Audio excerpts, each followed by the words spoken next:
Bandingkan antara mobil bensin sama mobil yang listrik gitu. Kalau yang C, biaya operasional dibandingkan lagi. Jadi kita juga nggak membandingkan terlalu detail tentang biaya operasional dari mobil bensin dan listrik gitu. Kalau yang lagi-lagi ini cuman bahas polusi udara doang, nggak bahas yang paragraf ketiga tentang harganya gitu. Jadi benar yang D ya. Ini kan ada keuntungan. Tadi yang pro, tadi tantangannya yang kontra gitu kan. Ditambah lagi lebih spesifik banget nih pandangan masyarakat gitu. Jadi kan Kevin, Bahtiar, terus Tama, Vice Presiden itu kan masyarakat juga. Jadi ini benar banget karena spesifik, terus mewakili banget seluruh isi bacanya. Jadi benar yang D, teman-teman. Oke. Nah, coba nomor 7, teman-teman. Apa sih faktanya gitu? Fakta dari bacaan tadi gitu. Ini biasanya banyak yang terkecoh di sini, teman-teman. Di beberapa kelas ini sempat jadi perdebatan, teman-teman. Apakah di kelas 25 bakal perdebatan atau satu suara lagi nih? Silakan ya, bisa jawab di chat dulu, nggak apa-apa.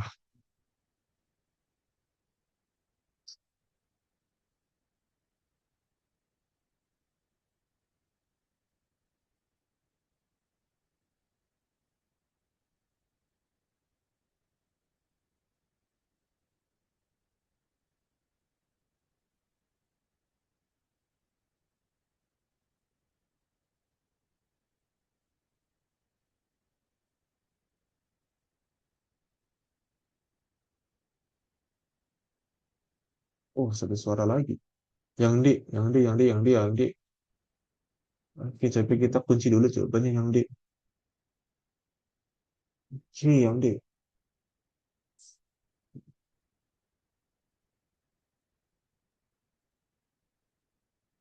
Oke, sembari teman-teman jawab, aku kasih sedikit materi lagi ya. Kalau fakta itu berarti kan udah kejadian harusnya. Gak mungkin lah kita bisa bilang itu benar kalau belum kejadian gitu kan. Udah kejadian atau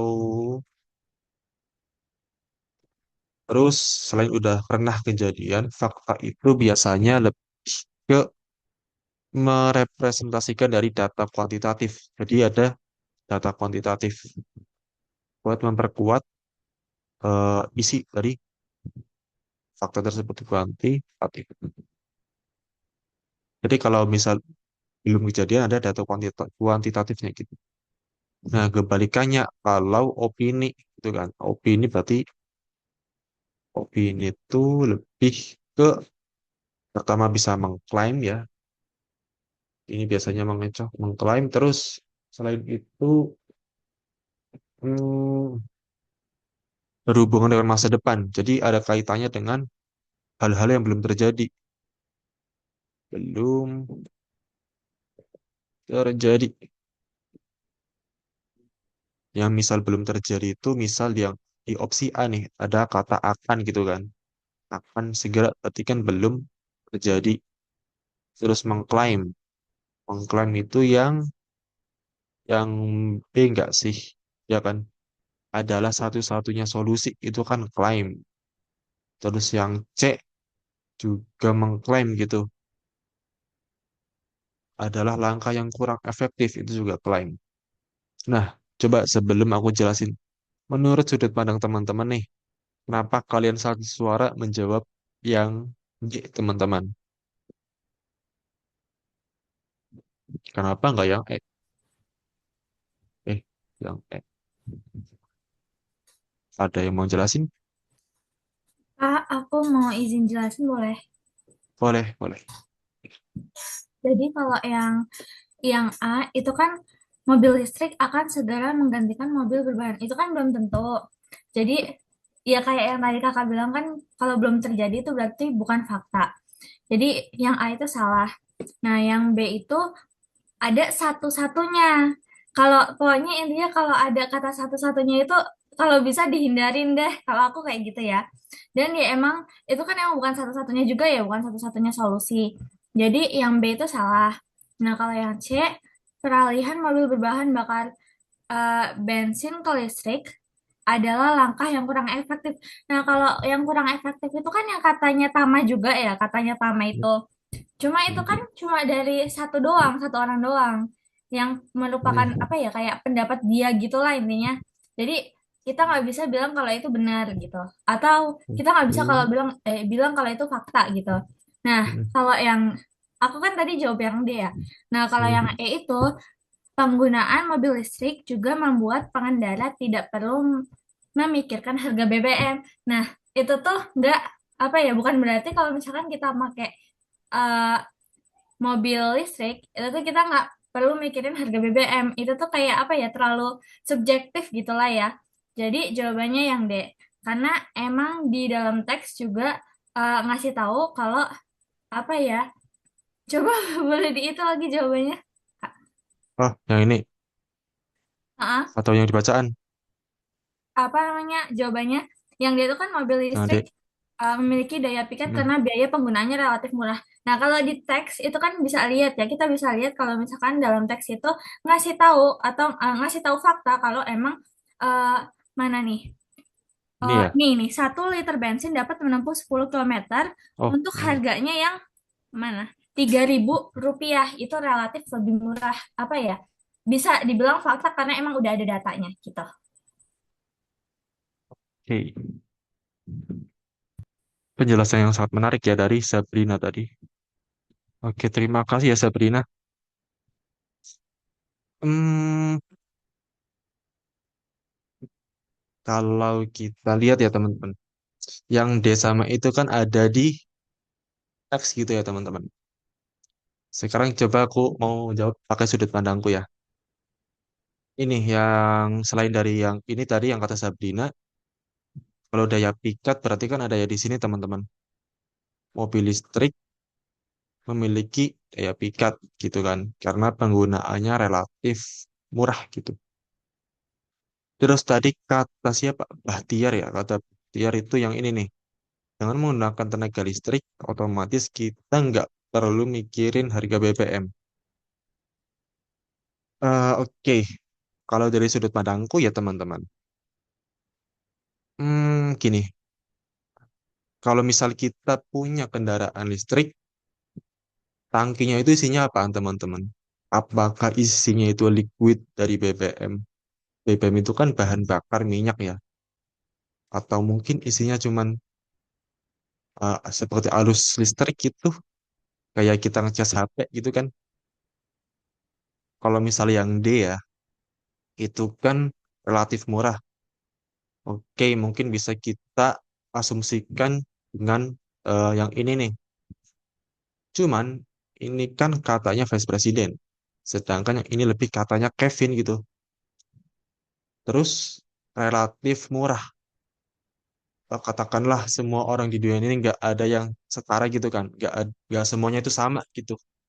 Bisa jadi kata aku tuh murah, tapi kata kalian mahal. Atau mungkin sebaliknya. Dan di sini daya pikat ya. Daya pikat berarti kan ada kaitannya dengan selera gitu kan. Selera orang-orang juga beda ya teman-teman. Terus tadi, kalau misal yang kita nggak perlu mikirin harga BBM. Seperti yang aku bilang tadi ya, aku ulangin dikit. Kalau kita ngisi pakai tenaga listrik, ya otomatis tangki BBM-nya kan nggak ada. Ya udah kita nggak perlu mikirin apakah BBM-nya itu kita perlu ngisi atau enggak gitu kan.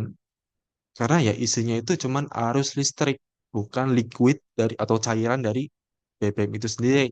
Oke, jadi kalau mungkin ya, atau mungkin ada yang mau nyanggah kalau jawabanku itu yang teman-teman.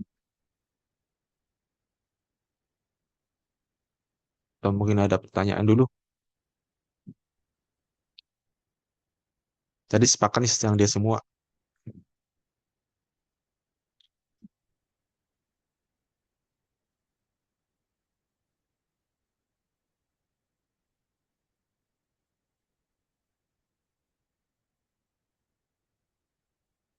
Oh, ada yang mikir kayak aku juga nih. Hilda, Hilda ya. Atau mungkin yang jawab D. Sepakat nih aku jawab E.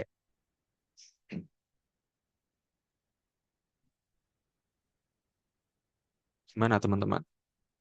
Sepakat. Kita terbuka aja teman-teman. Kalau misalkan kalian nggak setuju, silakan aja kita berpendapat. Oke? Kita santai aja teman-teman. Oke,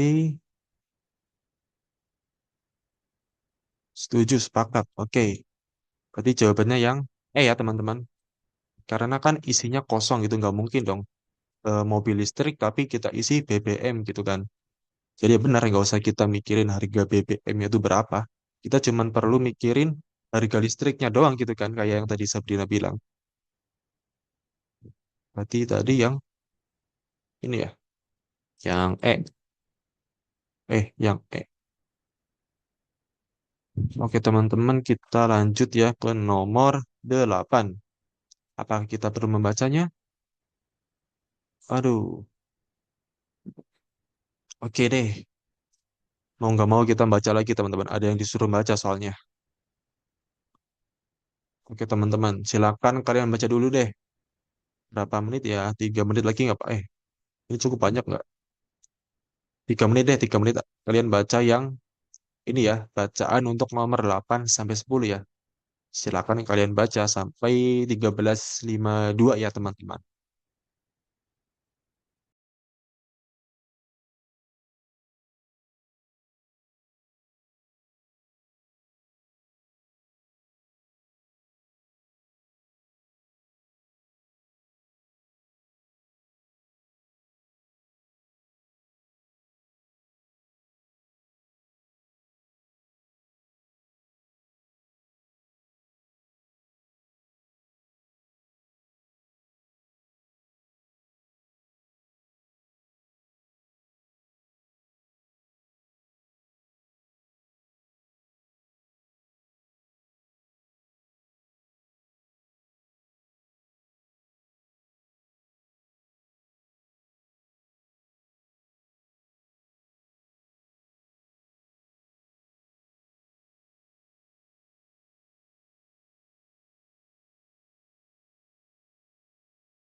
Oke teman-teman, udah pada selesai belum bacanya nih?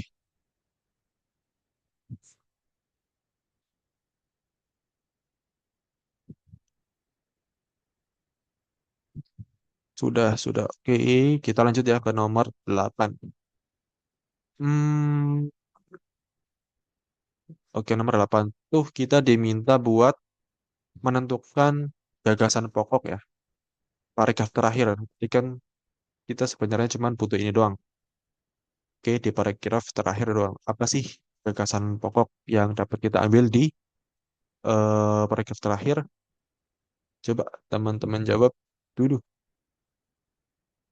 Oke, sembari teman-teman jawab, aku mau kasih materi dikit ya.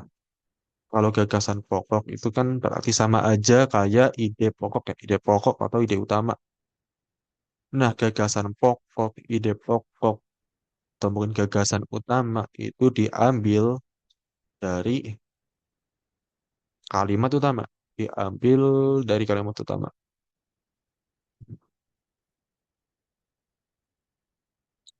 Jadi nggak perlu kita baca semuanya juga nggak masalah sih sebenarnya. Yang penting kita bisa benar ngambil kalimat utamanya ya. Dan cara ngambil kalimat utama itu kan harus kita pastikan kalau kalimat utama tersebut menjadi rujukan bagi kalimat-kalimat sesudahnya kalau di awal dan bagi kalimat-kalimat setelahnya. Bagi kalimat sebelumnya ya kalau di akhir. Dan bagi kalimat sesudahnya kalau di awal. Jadi misal kalau yang ini nih, komisioner Komnas bla bla bla bla sampai fenomena gunung es gitu. Mungkin ini kalimat utamanya atau yang terakhir dari seluruh kasus tersebut. Kalau kita analisis ya teman-teman, yang paragraf terakhir itu kan ada kata tersebut dari seluruh kasus tersebut gitu kan. Berarti kan masih gandeng atau nyambung sama kalimat sebelumnya. Katakanlah kalau misalnya yang ini aku hapus gitu kan. Hapus, hapus. Ini pasti nggak bakal ada dong. Karena nggak bisa berdiri sendiri. Berarti otomatis kalimat utamanya itu yang di awal. Dan jarang banget sih kalau kalimat utama itu di akhir. Jadi kita tahu kalimat utamanya itu yang ini ya. Kalau kasus KDRT di Indonesia itu merupakan fenomena gunung es gitu. Oke, jadi fenomena gunung es itu misalkan ada sebuah perairan ya, ada sebuah bongkahan kecil, kelihatan kecil, tapi di dalamnya, di dalam air tuh gede banget gitu kan. Jadi ibaratnya ini tadi yang apa yang ketahuan yang ini nih yang nggak ketahuan, yang nggak mau lapor gitu. Jadi kita coba lihat jawaban teman-teman itu yang B ya, yang B itu apaan? Jumlah kasus KDRT tidak mencerminkan kasus sebenarnya. Oke, ini benar ya, sesuai dengan kalimat utamanya tadi, fenomena gunung es. Oke, teman-teman. Benar jawaban kalian. Terus yang nomor 9. Nomor 9. Nah, sikap penulis itu apa sih? Apa yang ingin, apa yang penulis penulis rasakan ketika menulis informasi ini? Coba teman-teman, kira-kira bagaimana perasaan yang dirasakan oleh penulis gitu. Bisa dijawab dulu di kolom chat mungkin.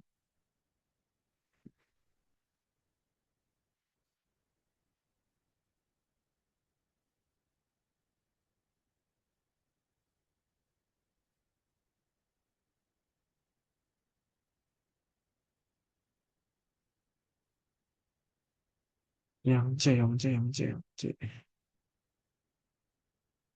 Oke, kebanyakan kalian jawab C ya, jawab C. Coba dong, kenapa sih kalian satu suara menjawab yang C gitu? Karena apa itu perasaan penulis itu kan kayak subjektif gitu kan, tergantung sudut pandang kita. Kenapa kalian bisa sepakat sih jawab yang C? Ada yang mau jelasin dulu Aku mungkin? mau izin, Kak. Izin Boleh? menjelaskan. Eh, kan pada jawabnya ya yang merasa prihatin terhadap kondisi korban KDRT dan maraknya fenomena KDRT. Nah, tadi kan kita udah membaca ya secara teks keseluruhan. Nah, di sikap penulis itu emang nggak ditunjukkan gitu. Nggak ditunjukkan emosi itu kayak gimana, marah atau takut berlebihan tuh nggak ada. Tapi justru tuh si penulis itu menyajikan banyak data kan, banyak data, kutipan-kutipan, dan fakta dari Komnas Perempuan untuk menunjukkan bahwa si kasus KDRT itu masih tinggi. Banyak yang, bahkan banyak yang tidak apa sih terlaporkan gitu. Nah, cara si penulis menyusun teks ini mulai dari menjelaskan si definisi KDRT-nya, memaparkan si data-data tahunannya, sampai di paragraf terakhir kan itu menekankan ya bahwa KDRT itu adalah fenomena apa gunung es itu. Nah itu tuh menunjukkan kalau menurut aku mah kepedulian gitu dan keprihatinan si penulis itu ke si korban KDRT ini. Jadi si penulis teh kalau menurut aku mah pengen kita teh sebagai pembaca tuh membuka mata gitu bahwa masalah ini tuh serius masih berlangsung dan penuh apa ya namanya perhatian lebih gitu. Emang di kalimatnya tuh nggak menunjukkan penulis marah atau kesal atau apapun atau menyalahkan secara emosional, tapi terlihat jelas gitu sih empati dan si keprihatinannya si penulis itu yang disalurkan lewat apa namanya tulisan-tulisan ini, ya mungkin gitu kak, makanya jawabannya cek, masa prihatin terhadap kondisi korban dan maraknya fenomena KDRT, yang seperti itu kak. Oke, terima kasih ya Ana. Jelasannya sangat detail dan sangat berbobot sekali. Jadi benar kata Ana tadi kalau kita sewajarnya manusia aja ya teman-teman.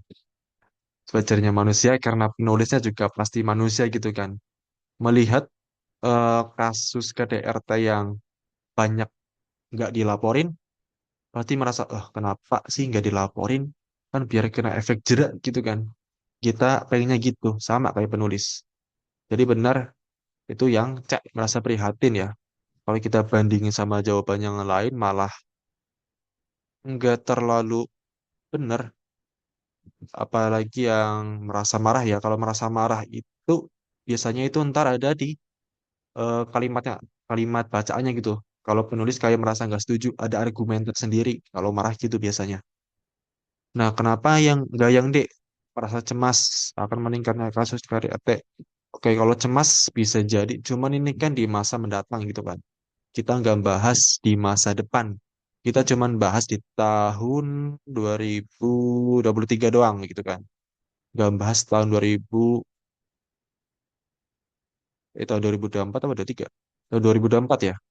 Tahun 2024. Kita nggak bahas di tahun-tahun setelahnya gitu kan. 25, 26, kita nggak bahas itu. Jadi kalau yang D itu kurang benar. Apalagi yang A sama B itu nggak make sense juga.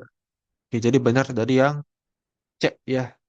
Dan tadi aku lihat kalian sepakat satu suara, jadi kayaknya aman sih. Nah, coba nih nomor 10 nih. Hampir mirip sama yang tadi BBM ya.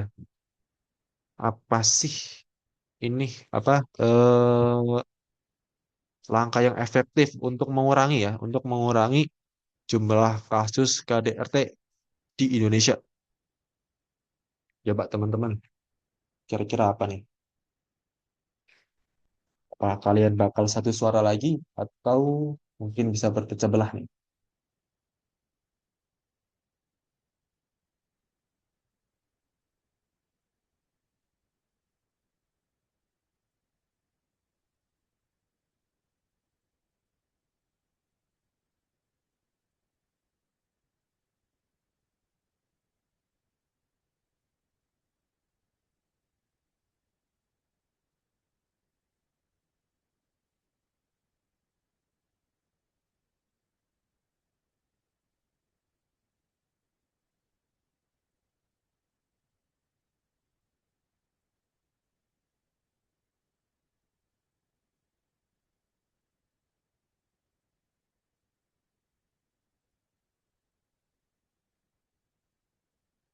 Kalau ada yang mau jawab di chat silahkan, atau ada yang mau on mic juga silahkan ya teman-teman. Atau mungkin kalian bingung, bilang aja ya teman-teman. Terbuka aja.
Baru 4 orang yang jawab C. Apakah semuanya sepakat C semua? Atau mungkin ada yang gitu? Nggak apa-apa ya kalau beda jawaban. Oke. Ada yang juga nih. Muncul nih yang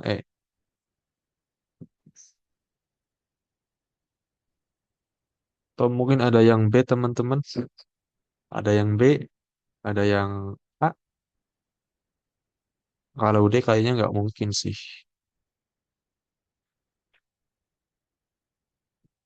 Kita ada 2 kubu. Keren. Ada yang jawab C, ada yang jawab E. Mungkin aku bahas yang D dulu ya. Kenapa nggak yang D? Yang namanya korban dari kekerasan ya. Atau mungkin istilah gampangnya dalam kita ya. Karena kita belum mengalami itu. Lebih ke bullying ya teman-teman. Lebih ke bullying. Hampir sama sih. Dan itu kan lebih menyerang mental ya teman-teman. Dan mental itu nggak bisa kita bayar dengan uang aja gitu kan. Jadi otomatis yang D itu nggak bener ya teman-teman. Mau sebanyak apapun uang kalau mentalnya udah kena, susah teman-teman. Jadi tadi ada yang C sama E. Oke, kalau yang A nggak ada tadi ya. Coba kita lihat A sama B nggak ada. Nah, kalau yang A, kenapa nggak ada? Karena anggaran kampanye edukasi. Ini malahan kayak mau apa sih? Kayak mau kampanye presiden ya. Nggak ada efeknya juga buat mengurangi kan. Di sini tuh pengennya mengurangi gitu. Kalau meningkatkan anggaran, waduh, ini agak berat ini. Nggak terlalu cocok di Indonesia ya kalau berbicara anggaran. Terus kalau yang B, aparat penegak hukum mengimplementasikan program pelatihan bagi aparat penegak hukum. Di sini kan yang kena itu masyarakat gitu kan, dominannya itu masyarakat sipil gitu. Kalau misalkan penegak hukum nggak terlalu itu ya, nggak terlalu apa memiliki pengaruh juga untuk mengurangi dampaknya di masyarakat sipilnya gitu. Jadi yang A sama B tadi nggak ada yang jawab, oke deh, kita hapus. Sekarang yang C sama E teman-teman. Aku pengen tahu sudut pandang kalian yang jawab C sama yang jawab E. Silakan, berarti ada 2 orang ya yang jawab C sama E. Apa sih kalian jawab? Silakan, Aku mau bantu jawab yang C mungkin boleh, Kak? boleh banget. Jadi kan yang C disebutkan meningkatkan aksesibilitas layanan hukum dan psikologis untuk korban KDRT, serta memastikan adanya tempat perlindungan yang memadai bagi korban. Nah, jadi tadi kan disebutkan KDRT itu kan kayak fenomena gunung es, karena banyak korban yang tidak melapor. Mereka nggak ngelapor tuh karena mereka ngerasa takut dan minimnya perlindungan. Mungkin dengan cara ini korban itu bakalan lebih berani dan melapor untuk mendapatkan pemulihannya. Jadi dia langsung fokus bertuju pada korbannya itu, Kak. Hei, terima kasih tadi. Nah, tadi kata siapa? Sorry, tadi siapa ya? Nggak kelihatan, sorry. Rohima, Rohima ya? Kak. Oke, Ya. Rohima. Tadi kata Rohima tuh kita jawab yang C karena tadi ada fenomena gunung es. Jadi biar semuanya pengen lapor, kita harus membentuk suatu perlindungan gitu agar masyarakat mau ngelapor. Kayak bisa sih. Coba yang aku pengen tahu nih. Yang kenapa yang ada yang jawab? Bebas teman-teman. Silakan berpendapat. Kak, aku izin berpendapat. Eh, aku jawabnya yang Bentar, Kak. Aku jawabnya yang E. Kenapa? Karena yang E. Karena kayak di sebelumnya kedengeran nggak? Kedengaran. Oke. Kenapa yang E? Soalnya di sini ada kata kunci berbasis komunitas. Nah, ini tuh di mana komunitas ini tuh bisa dijadikan untuk sebagai korban-korban KDRT yang tadi, yang di mana itu tuh fenomena gunung es, yang di mana itu tuh orang-orang yang kena KDRT tuh belum melapor atau nggak mau melapor ke apa ya, ke penulis yang tadi. Nah, terus kenapa aku jawabannya yang E? dilihat juga dari yang ini pendukung korban di tingkat lokal. Yang ini tuh kalau ini tuh jadi komunitas yang dibuat tadi tuh bisa untuk dibuat edukasi buat korban-korban KDRT tersebut agar si korban-korban KDRT tersebut teh apa ya melapor ke petugas yang membentuk komunitas tersebut gitu kak. Kalau menurut aku, tapi nggak tahu ya, siapa tahu cek juga jawabannya. Oke, teman-teman. Tadi, siapa tadi? Sorry, nggak kelihatan namanya. Betul pak. Zulfa. Ya. Oke, terima kasih Zulfa. Penjelasannya hampir mirip ya. Cuman di sini Zulfa lebih menekankan peran komunitas itu. Jadi kayak bareng-bareng. Kita selesaiin ini bareng-bareng gitu. Bisa jadi juga. Sekarang aku jelasin sudut pandangku ya. Kalau aku jujur prefer ke yang C, teman-teman. Kenapa? Rasanya hampir mirip sama yang tadi dibilang sama Rohimah ya. Karena di sini tuh penulisnya bilang kan, kalau kita itu masih ada fenomena gunung es. Berarti datanya itu masih data abu-abu, teman-teman. Sedangkan data itu menjadi sebuah fondasi dalam dalam kita menentukan atau mengambil sebuah kesimpulan gitu kan. Jadi kesimpulan yang tepat, kebijakan yang tepat itu harus berdasarkan pada fondasi yang kuat gitu, teman-teman. Kalau misal kita move ke yang mengembangkan dan menerapkan program berbasis komunitas yang melibatkan pendidikan masyarakat. Misal gini deh, misal ada yang terkena KDRT gitu, terus kita bikin komunitas, apakah dijamin kalau orang yang terkena KDRT itu yang pertama bakal ikut ke komunitas tersebut atau mereka bakal lebih terbuka? Karena tadi mentalnya biasanya udah kena, ya kan? Mentalnya udah kena, apakah mau melapor? Bisa aja nih, masyarakatnya pada istilahnya ember gitu kan kalau kita bilang.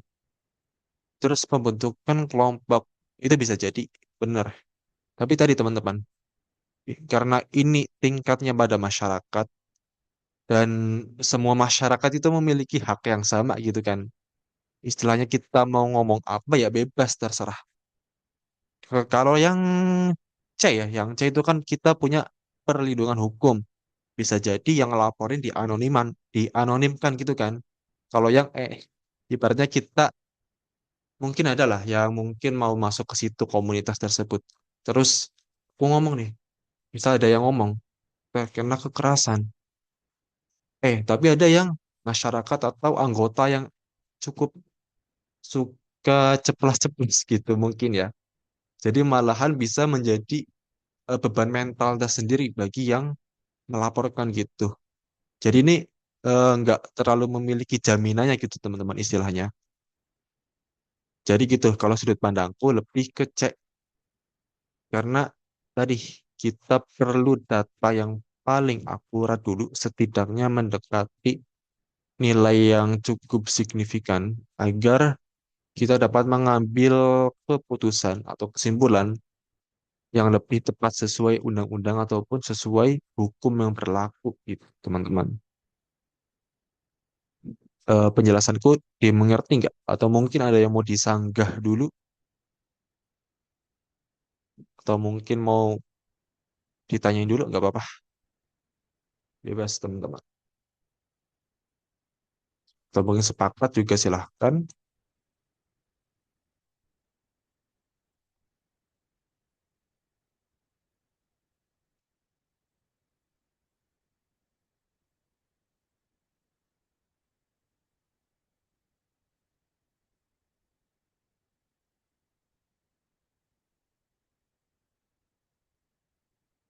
Aman, teman-teman? Atau gimana?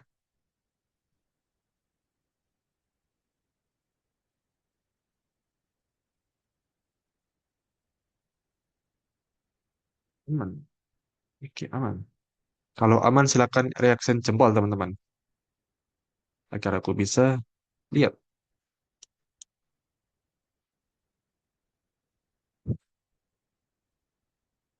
Oke. Oke, semuanya aman. Sebagian besar udah aman. Oke. Kita lanjut ke nomor ini 11 sampai 13. Oke, di sini mintanya apa yang dapat disimpulkan? Apa pesan moral? Berarti kita harus baca dulu, teman-teman. Mungkin kalau yang ini biar lebih cepat, aku butuh volunteer deh, 2 orang buat baca ini. Yang pertama nanti ini sampai sini aja deh, sampai sini. Terus yang orang yang kedua nanti silakan ini sampai akhir ya teman-teman. Ada yang mau nggak bantu Aku aku buat mau, Kak. Aku membacanya? mau, Kak. Aku mau, Kak. Siapa tadi? Sama Siapa? siapa? Ana sama. Oke, mungkin Ana sama Zulfa ya silakan. Ana dulu, habis itu Zulfa ya. Bacaan berikut untuk soal nomor 11 sampai 13. Nikmatnya bila semua serba tercukupi, semua keinginan bisa terpenuhi sampai barang apapun bisa dibelinya. Itulah Rizka. Seorang anak dari konglomerat yang sangat kaya, ibu dan ayahnya adalah pengusaha besar yang berada di daerah Jakarta. Namun, hal yang sangat baik dari keluarga itu adalah mereka dan berperilaku layaknya orang biasa, bersopan santun, ramah terhadap tetangga, begitupun kepada orang-orang yang berkunjung ke rumahnya. Tak terkecuali dengan Rizka, anaknya manis dan tidak pernah manja dengan orang tuanya. Dia bisa bersikap baik terhadap semua orang termasuk teman-temannya sehingga banyak yang betah ketika bertamu ke rumahnya. Salah satu sahabat terbaik Rizka yaitu Ika. Dia berasal dari keluarga sederhana. Rumahnya yang masih satu kecamatan dengan Rizka membuatnya gampang untuk bermain atau sekedar bertemu dengan Rizka. Namun, pada hari ini sahabatnya Ika tak pernah kelihatan lagi. Sudah hampir 3 minggu ini. Oh, Ika nggak pernah kelihatan. Kemana ya? Biasanya dia selalu masuk sekolah. Mungkin sakit, jawaban dari mama. Kalau begitu, coba nanti sore aku pengen ke rumahnya lagi, kata Rizka sangat bersemangat. Sudah beberapa kali Rizka mengetuk pintu, tetapi tak ada jawaban dari dalam rumah. Kemudian tiba-tiba muncul orang dari sebelah rumah. Ada apa mbak? Tanya seorang lelaki itu. Saya mau mencari teman saya, Ika namanya, jawabnya cepat.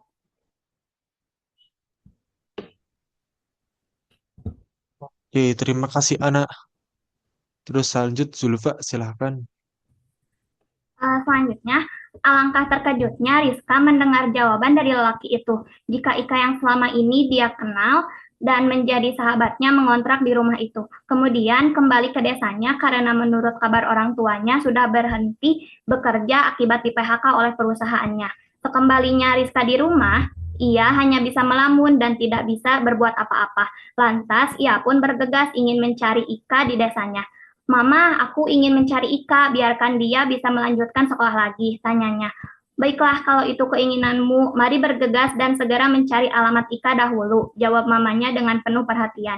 Akhirnya keinginan Rizka terpenuhi dan selama beberapa jam bertanya-tanya di tempat pedesaan yang Rizka ketahui, bisa menemukan alamat rumah Ika, kedatangannya pun disambut haru dan isak tangis oleh keluarganya termasuk Ika. Pelukan hangat di antara mereka menjadikan persahabatan semakin erat. Ika, kedatanganmu sama keluarga ingin mengajakmu kembali bersekolah sekaligus ikut kami ke Jakarta lagi, kata Rizka. Soal sekolah dan biaya apapun, kamu gak usah khawatir, biar saya yang menanggungnya, lanjut Papa Rizka. Baiklah, bila Rizka dan Bapak Ibu menghendaki dan memberikan kesempatan itu pada saya sangat bersyukur dan banyak mengucapkan terima kasih atas kebaikan Rizka dan keluarganya. Jawabnya Ika diselingi haru yang luar biasa. Terima kasih banyak Pak, Bu. Kami tidak bisa lagi harus memberikan imbalan seperti apa karena hanya petani biasa. Lanjut Ibu dan Bapak Ika. Lalu mereka pun kembali berpelukan untuk kembali menyambut Ika menjadi sahabatnya kembali. Oke, terima kasih Ana sama Zulfa atas antusiasnya untuk membaca. Oke, kita lanjut ke soalnya teman-teman. Di sini apa yang dapat disimpulin dari karakter si Rizka ya teman-teman? Atau mungkin wataknya Rizka deh, gampangnya gitu. Apa teman-teman?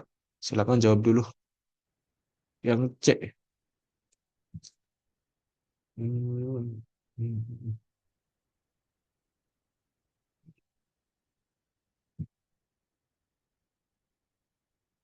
Oke, benar ya yang C. Dan menurutku ini udah ada di teks ya.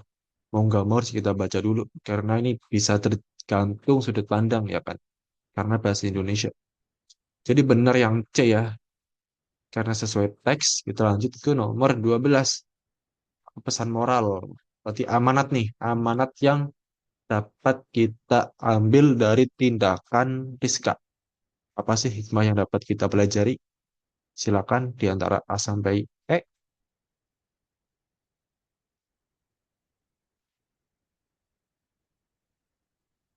Yang B, yang B.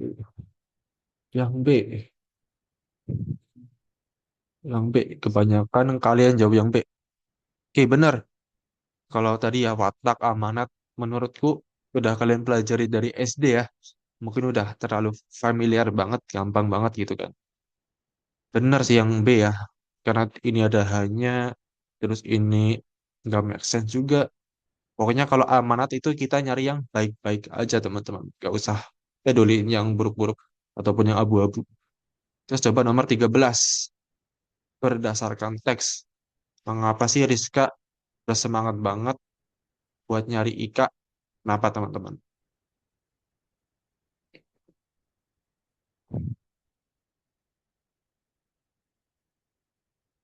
Yang A, yang A, yang A. Oke, yang A. Sepakat satu suara yang A. Lagi-lagi ini sesuai ya. Berarti nomor 11 sampai 13 mau nggak mau harus kita baca. Jadi yang benar ya, yang 13 itu jawabannya yang A. Oke, kita lanjut ke nomor 14. Oke, nomor 14 ada bacaan lagi. Hmm, nah, di sini berdasarkan teks, berarti mau nggak mau harus kita baca juga. Beda kayak yang nomor 1 sampai 4 tadi.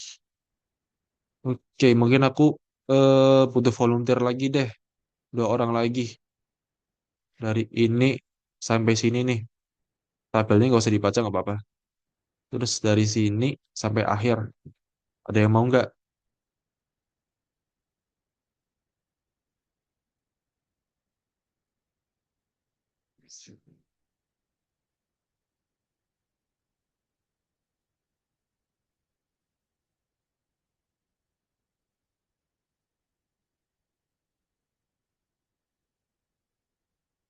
Apakah ada yang mau teman-teman? Atau mungkin yang cowok ada yang mau nih? Kayaknya aku belum lihat suara yang cowok dari tadi.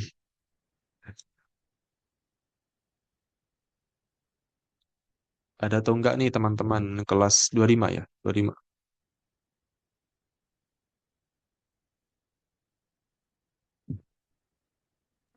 Boleh dong Kak, cowok. Oke, silahkan. Bacaan berikut untuk soal nomor 14 sampai 16. Hiu paus merupakan spesies ikan terbesar di dunia, dengan panjangnya yang mencapai 18 meter. Hiu paus memiliki siklus hidup yang panjang. Hal inilah yang membuat spesies ini rentan terhadap ancaman-ancaman luar yang mengakibatkan kepunahan.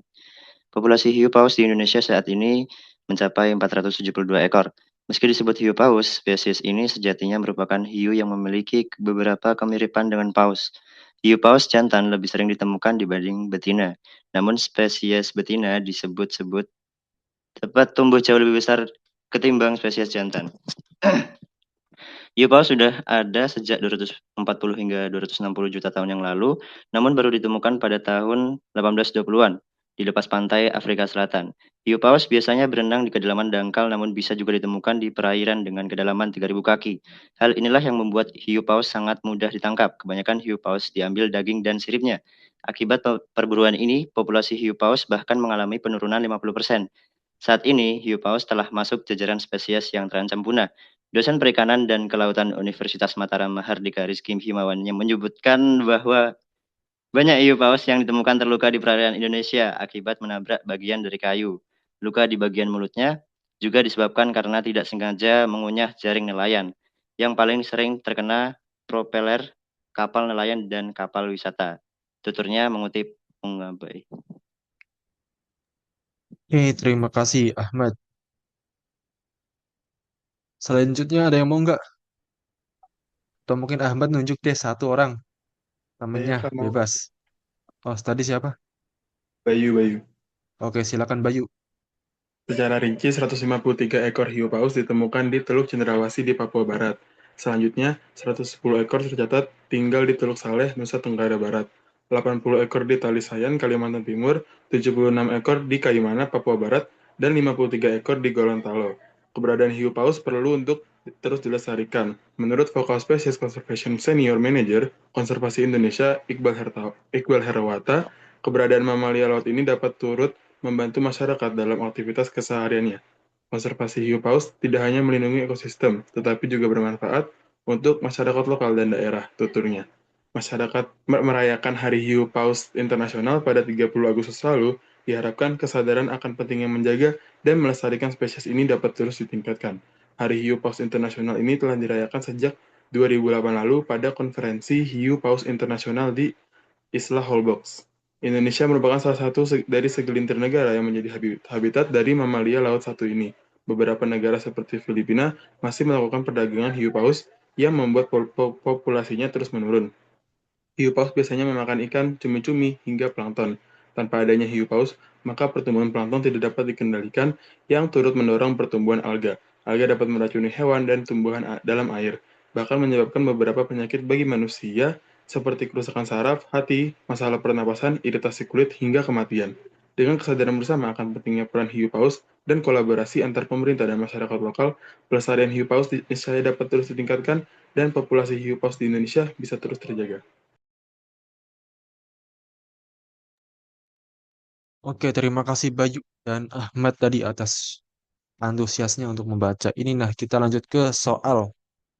Berdasarkan teks, berarti di teks itu harusnya ada apa sih peran utama hiu paus dalam menjaga ekosistem laut dan bagaimana kalau hilang nih, atau mungkin kalau punah, bagaimana pengaruhnya terhadap lingkungan laut secara keseluruhan. Apa nih jawabannya teman-teman? A sampai E. Eh,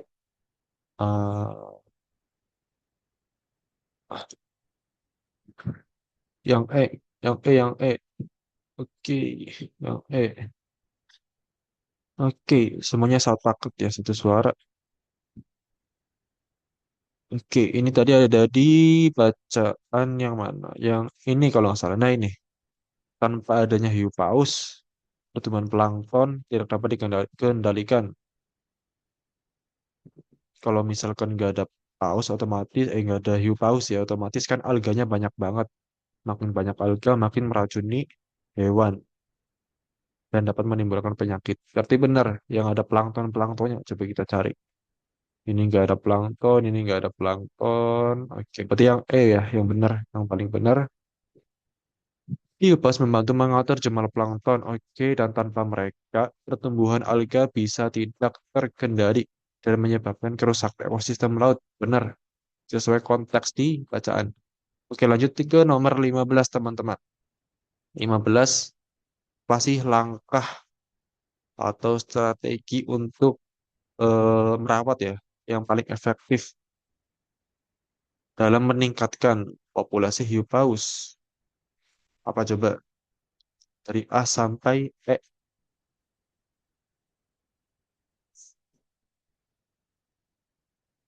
15 A, yang A, mengedukasi masyarakat. Oke. Oke, tadi kebanyakan jawab yang A ya, mengedukasi masyarakat tentang pentingnya. Oke, tadi kalau kita lihat nih yang ini ya, yang paragraf terakhir sendiri, dengan kesadaran bersama antara pemerintah sama masyarakat gitu kan. Kalau ada kerjasama antara kedua belah pihak, nah ini pelestarian hiu paus dapat ditingkatkan dan populasinya dapat meningkat gitu. Dapat terjaga. Berarti benar tadi yang A. Oke, 15A. Sekarang nomor 16. Tujuan utama penulis dalam menyampaikan informasi mengenai hiu paus. Berarti sama aja kayak amanat gitu. Apa sih amanatnya? Jadi kalau amanat kita milih yang baik-baik, terus dapat kita ambil pelajarannya atau hikmahnya gitu. Yang D, yang D. Oke. Yang D ya. Kalian jawab D. Oke, benar yang D ya teman-teman. Karena cuman jawaban yang D yang dapat kita ambil hikmahnya gitu. Kalau menyajikan informasi doang ya kita bisa baca di media massa ataupun di tempat lain. Tapi kalau amanat itu kan harus ada impact-nya gitu agar masyarakatnya mau terdorong. Oke, 16D. Kita lanjut ke nomor 17. Wow. Wow. Oke, teman-teman. Nomor 17. Mungkin ini kalian baca sendiri dulu aja deh. Oke, kita baca sampai jam 33 deh. 32 aja, 32. 14.32. Silakan kalian baca dulu.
Apakah udah teman-teman bacanya atau belum?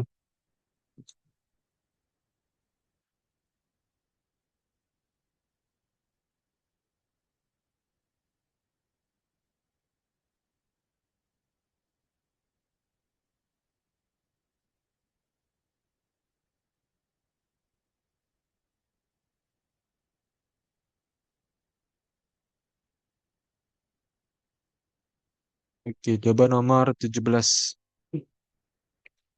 Manakah kesimpulan yang dapat kita ambil? Oke, apa nih dari A sampai E? Sembari aku nulis sedikit materi ya. Kalau kesimpulan tuh hampir mirip sama judul. Cuman kalau judul itu kan singkat, kalau kesimpulan versi panjangnya aja gitu.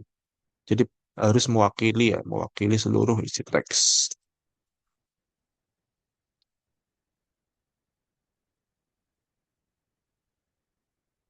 Oke, yang C.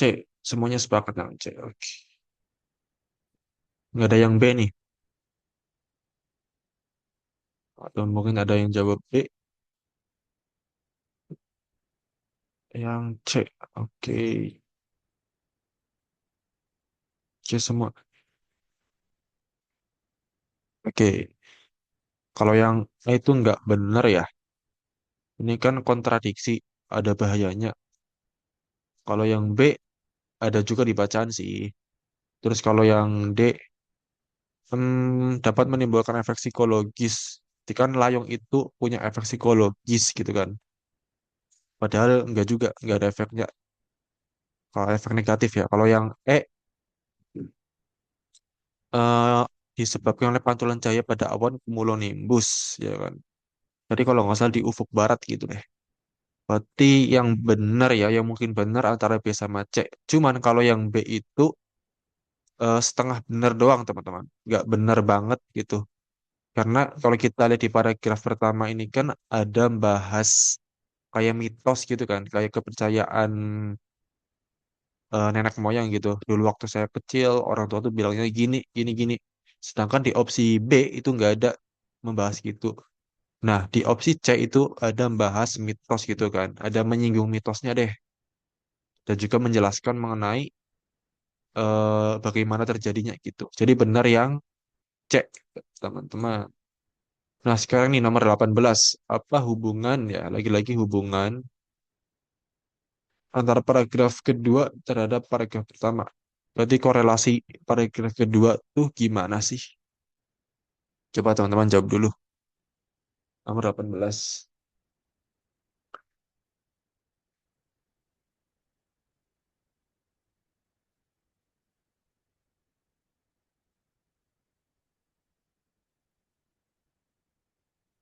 Dua tuh apaan?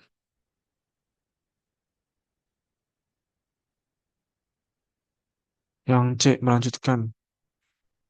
Oke, melanjutkan. Ada yang bilang C, ada yang bilang B enggak? Ada yang bilang C lagi. Oke. Apakah sepakat C semua? Ada yang jawab B nih, Sultan. Ahmad Sultan menjawab B, memerinci. Oke. Coba kalau kita lihat di bacaan ya teman-teman. Ini kan menurutnya, berarti masih ada kaitannya sama yang sebelumnya nih. Berarti kan menurut Thomas tuh, kalau yang di sini tuh cuman menjelaskan garis besarnya doang. Tapi kalau yang di sini lebih ke detailnya begitu kan, sampai imbuhnya gitu. Berarti masih ada ucapannya Thomas gitu. Nah, karena ini lebih ke penjelasan ya teman-teman, mendetailkan, berarti lebih rinci gitu kan, merinci, merinci mengenai penjelasan paragraf pertama. Jadi jawaban yang paling benar yang B. Benar ada yang jawab D nih. Mungkin buat teman-teman yang masih bingung apa perbedaan antara merinci, melanjutkan, sama melengkapi ya. Mungkin aku pakai sedikit logika matematikanya di dulu. Kalau merinci itu kan berarti menjadi lebih kecil ya kalau kita bilang. Misal aku punya sebuah bilangan atau huruf A, kalau aku rinciin jadi seper A misal, sorry, seper A, terus seper A kuadrat, bisa kan? Dan seterusnya sampai tak hingga gitu kan. Itu kalau merinci. Nah, kalau melanjutkan, itu kan kayak ada bagian atau step yang hilang gitu. Misal A, terus aku lanjutin B, aku lanjutin C gitu. Ini melanjutkan gitu kan. Berarti kalau melanjutkan harusnya itu agak nyerempet ke pembahasan yang lain. Nggak satu konteks sama yang sebelumnya. Nah, kalau yang melengkapi, itu ada yang rumpang harusnya teman-teman. Ada yang kosong gitu. Dan kita perbaiki. Misal dari A, terus titik-titik-titik, C, titik-titik-titik, B, seterusnya gitu. Jadi kita melengkapi ini melengkapi. Jadi gitu ya. Perbedaan antara merinci, melanjutkan, sama melengkapi. Kalau memperkuat itu ada konjungsi bahkan biasanya. Kalau penyebab ada konjungsi oleh karena penyebab itu bisa disebabkan berarti ya. Dan ini nggak lebih menjelaskan detailnya gitu. Jadi yang B lebih merincikan gitu. Oke, nomor 19, teman-teman apa nih? Kenapa dianggap mitos? Layung itu dianggap mitos. Kenapa sih? Yang namanya mitos itu apaan? Yang C, oke, yang C. Oke, yang C, benar ya, yang C. Karena yang namanya mitos itu pastikan sesuatu hal yang turun-temurun dari nenek moyang gitu kan. Kata bapakku, kata nenekku, itu lisan ya. Benar, yang C, teman-teman. Mm, mm, mm. Oke, nomor 20. Wow, bacaan lagi. Waduh, oke. Coba kita, oh nggak mau baca lagi teman-teman. Sampai, coba kalian baca mandiri sampai 1441 ya teman-teman. Yang nomor 20 sampai 22.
Oke, teman-teman, kita lanjut ke nomor 20 ya.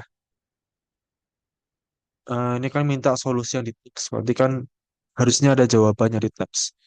Solusi apa sih yang dapat dilakukan agar generasi sandwich, eh, untuk mengatasi generasi sandwich? Apa coba di teks itu ada yang D, oke, yang D menyiapkan jaminan keuangan. Oke, benar ya. Di sini kan ada masalah ini dapat diselesaikan dengan cara menyiapkan jaminan untuk generasi tua. Berarti kalau misalkan berdasarkan teks, ya udah kita baca dulu. Oh nggak mau. Oke, bener yang D sesuai konteks ya jaminan. Nomor 21. Apa makna kesenjangan teman-teman? Makna kesenjangan sesuai konteks di bacaan di atas. Coba jawab dulu. Kesenjangan itu apa sih?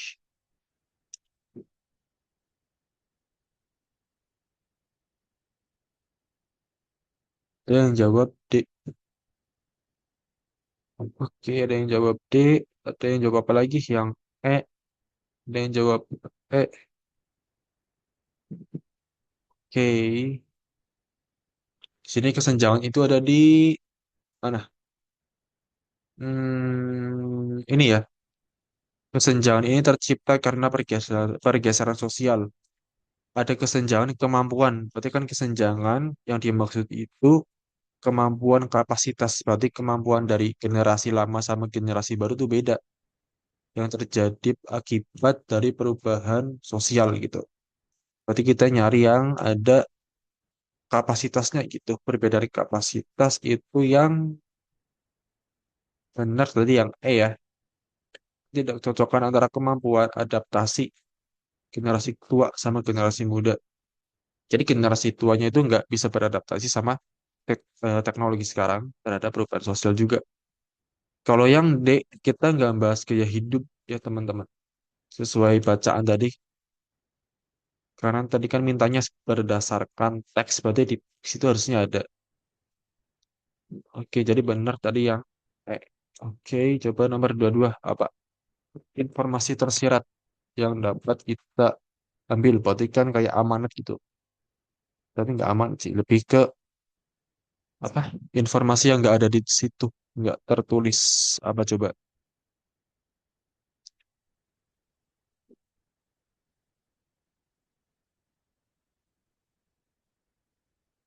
Yang C, C, C, C, C, C, C, C, C, C. Oke, yang C. Yang C apaan? Oke, lagi-lagi kan berdasarkan X ya. Berarti mau nggak mau harus dibaca dulu. Tadi kalian jawabnya yang C. Coba kita lihat di teks. Itu tadi ada di mana? Hmm, nah, menjadi beban ya. Menjadi beban karena generasi sekarang lebih mengarah pada otonomi. Berarti kan nggak bebas ya. Terus kalau nggak salah tadi ada di sini deh. Atau enggak? Oke. Nah ini. Merasa tanggung jawab ada pada dirinya sendiri. Berarti tanggung jawabnya itu kayak lebih gede ketimbang sama generasi lama. Berarti kayak kesenjangan menyebabkan generasi muda itu menanggung beban lebih besar. Oke, benar. Kita lanjut ke nomor 23. Aduh, bacaan lagi nih. Oke, kita lanjut bentar ya teman-teman. Mungkin biar cepat, aku butuh volunteer deh. Satu orang aja nggak apa-apa buat baca ini. Tabelnya nggak usah dibaca nggak apa-apa. Ada yang mau baca? Aku Kak. Oke, silakan. Eh, Kebutuhan akan internet semakin meningkat seiring inovasi perkembangan teknologi yang mampu digunakan untuk menjelajah ranah maya. Menurut laporan We Are Social, jumlah pengguna internet global sudah mencapai 5,43 miliar jiwa atau 67,4% dari populasi pada Oktober 2023. Tercatat, capaian ini lebih tinggi ketimbang tahun sebelumnya yang mencapai 5,07 miliar jiwa. Namun siapa sangka, di era modern ini ternyata masih ada masyarakat di belahan dunia yang belum terjamah internet.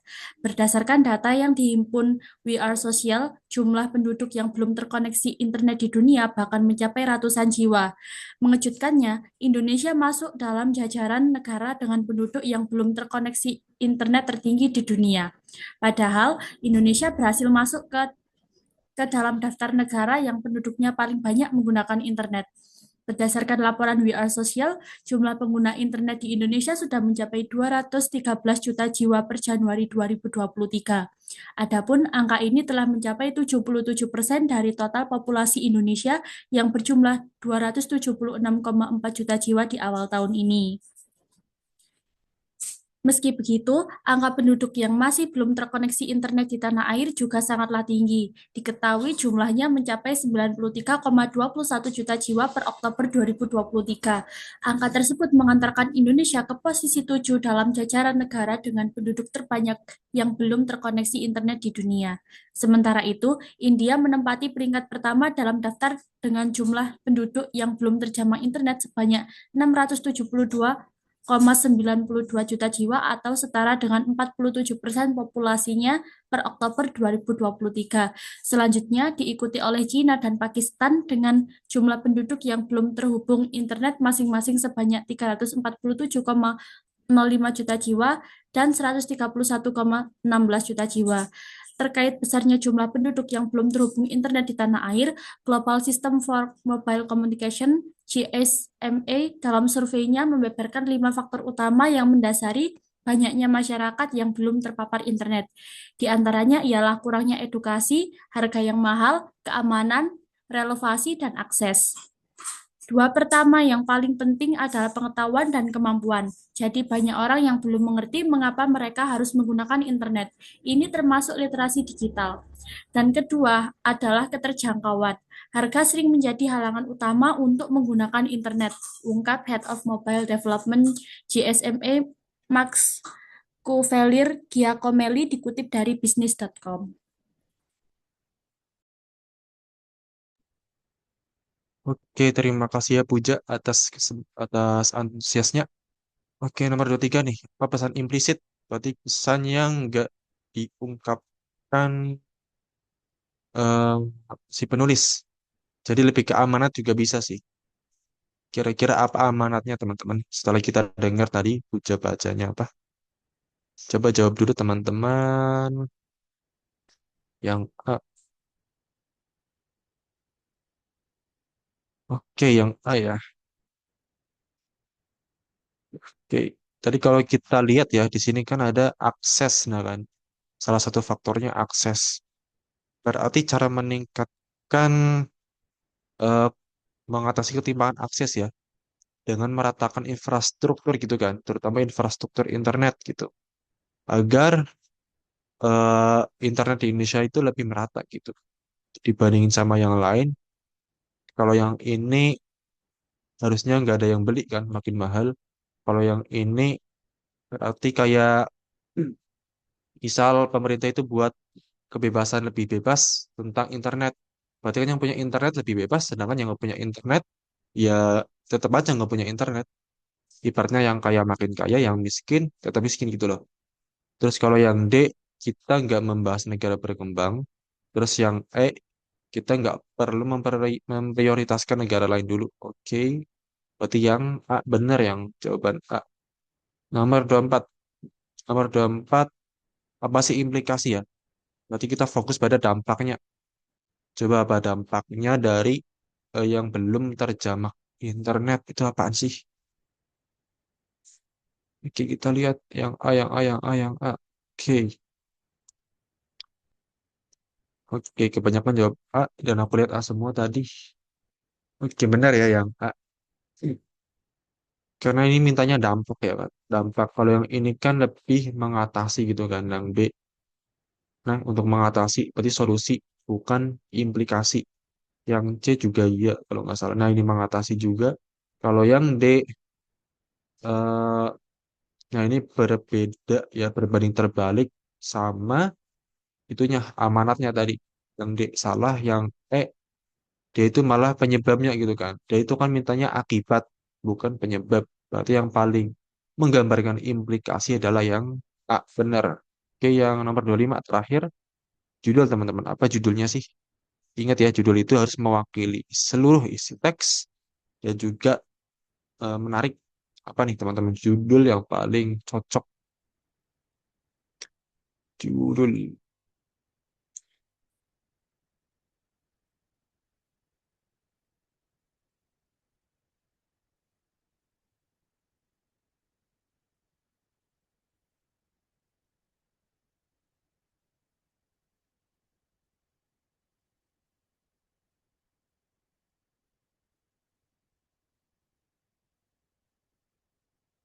Yang B, ada jawaban lain nggak yang selain B? Kita kunci dulu yang B. Ya, oke, B menarik. Oke, yang B.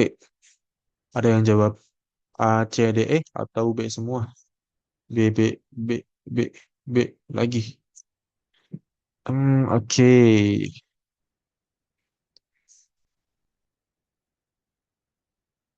Oke, kita bahas ya yang A. Kita nggak jawab A karena ini ya, pada ekonomi digital. Kita tuh nggak bahas ekonomi digital ya.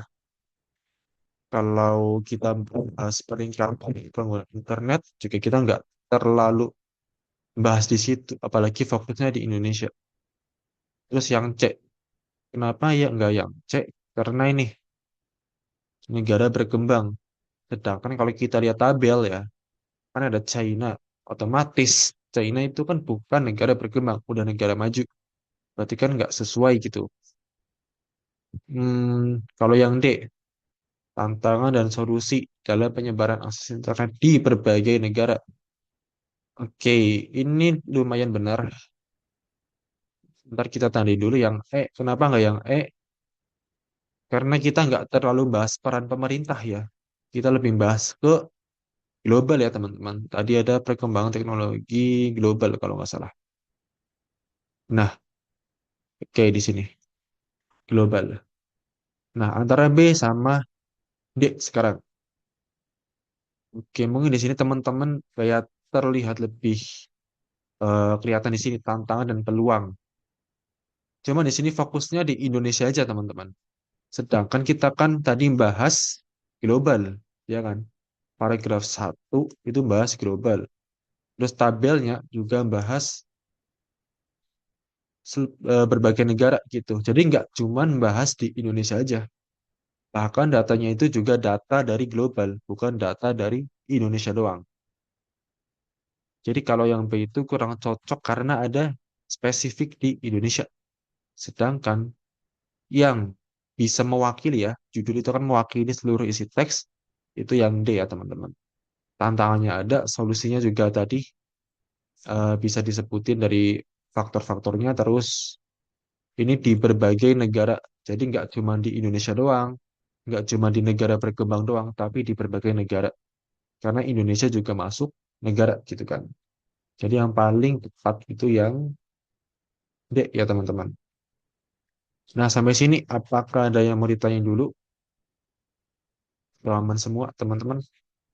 Atau mau disanggah dulu sebelum kita kuis? Oke, teriak jempol aja nggak apa-apa kalau misalkan udah pada oke.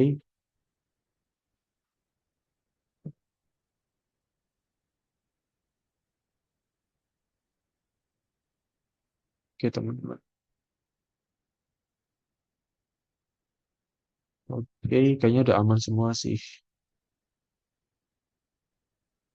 Oke, aku save dulu. Oke teman-teman, aku stop share dan aku akan kirimin link quiz. Bentar ya.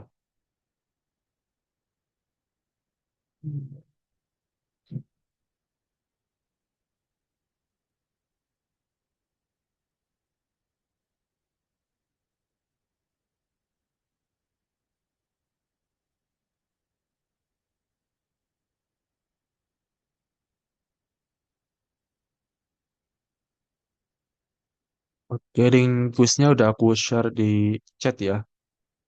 Subtesnya LBI teman-teman, jangan lupa. Silakan kalian kerjain.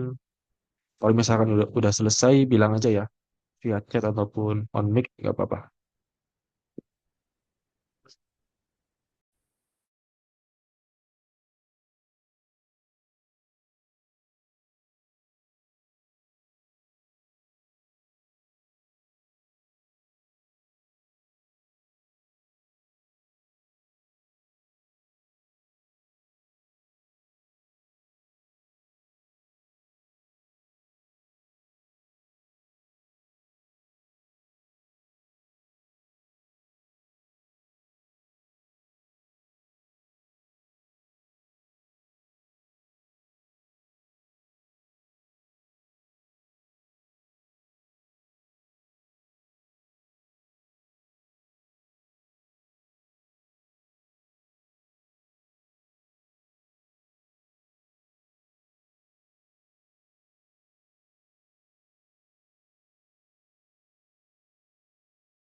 Oke, teman-teman, kalau udah tadi bisa bilang di chat atau reak jempol ya, Bapak, biar aku bisa tahu dan ngecek juga siapa yang udah, siapa yang belum. Kalau di chat masih dikit, ada 10-11-an, santai aja teman-teman.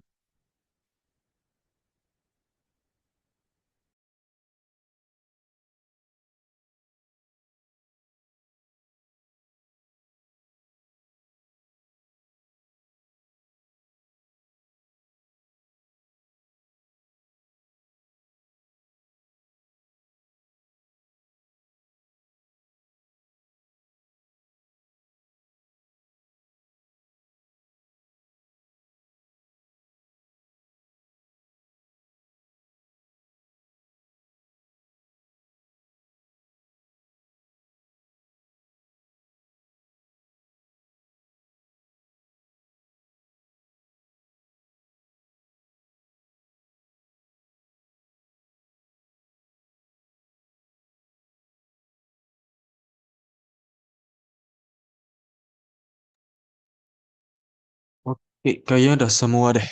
Oh ya, itu tadi pembahasannya udah aku share di chat ya, siapa tahu mau download dulu silahkan. Dan intinya tuh kalau misalkan kalian UTBK dan mendapatkan LBI, siap-siap aja, nggak usah takut, pokoknya kerjain semua. Karena setiap poin meskipun salah ya, setiap soal ya meskipun salah tetap dapat poin. Jujur aku tuh waktu itu juga ada banyak yang nembak, tapi ya qadarullah dapat skor yang tidak bisa diprediksi. Oke teman-teman, berhubung tadi kakak Fasilnya bilang ke aku buat nutup ini kalau udah selesai, sebelum aku tutup, apakah ada yang mau ditanyain dulu? Bebas mungkin materi atau apa.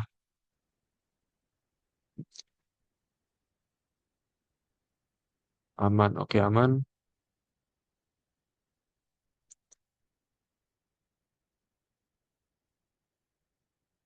Oke, berhubung aman semua. Terima kasih ya teman-teman kelas 25 atas kesempatannya dan juga partisipasi yang sangat aktif hari ini. Semoga apa yang dapat kalian pelajari dapat kalian gunakan di UTBK nanti ya teman-teman. Silakan kalian dapat keluar dan juga mengisi presensi ya teman-teman. Jangan lupa. Sekali lagi terima kasih teman-teman dan sampai jumpa di lain.